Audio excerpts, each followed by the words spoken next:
এখন রান্না করো দেখো, এখন রান্না করুম। আর এদিকে একটু মাংস রান্না করতেছি, এমনি তরকারি ডাল করছি, এখন মাংসটা একটু করতেছি। দেখো এই যে মাংসটা লেগে নিছি, এখানে পেঁয়াজ, গরম মশলা, মাংসটা আধা ঘন্টা আগুই মাইখা রেখে দিছি। আর এখানে দিছি পেঁয়াজ, রসুন, আদা, কাঁচা লঙ্কা সব বাটনাও দিছি না, গ্রাইন্ডারও দিছি না, সব বাটা পুতার মধ্যে ছেঁচে দিছি। ঠিক আছে, বা শিলনোড়া, তোমরা তো আবার শিলনো রাখো, আমি তো আবার অত সুন্দর করে কত কইতারি না কিতা করুম। আচ্ছা যাক, কখন ওই দেখো আমি পেঁয়াজটা দিয়ে লইতেছি।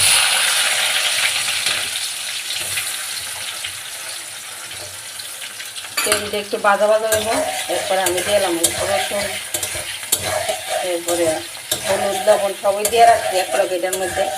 ওই যে পেঁয়াজটা ভাজা ভাজা হইতেছে, ওইটাই হইব, ওইলে আমি এটার মধ্যে দিয়ে দেবো তোমার ওই মশলাটা, আদা রসুন যা যা রাখছি সব দিয়ে দেবো। ঠিক আছে,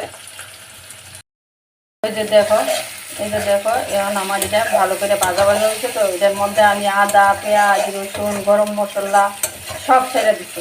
এখন এটা একটু ভাজা ভাজা হয়েছে, আর এখন এটা দিয়ে দিচ্ছি, কারণ পাঠার মাংস তো তোমার একটু এমনি করলে অনেক সময় ভালো লাগে। আমি তার মন মতো করি না, আমি আমার মনে যেমন ইচ্ছা হয় এমনই করি, যে ওই এমনি করতে ওই জন এমনি করতে এটা নাই, আমার যে দিন যেমন মনে হয় এমনই করি।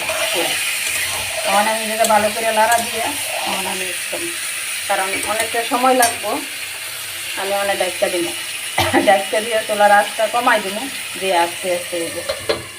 ঠিক আছে, দেখতে দাও।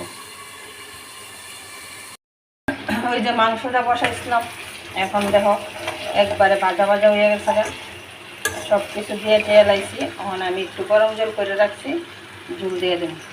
আর মাংস বয়া জানো নি, কতলা গাছ পেরিয়ে করছি, যার নাম পাঠার মাংস, মানে পূজাও দিয়ে লাইতারছি কমাইয়া, সব কাজ করে শেষ করে আই করছে, মানে মাংস ফিনিশিং দিতেছে।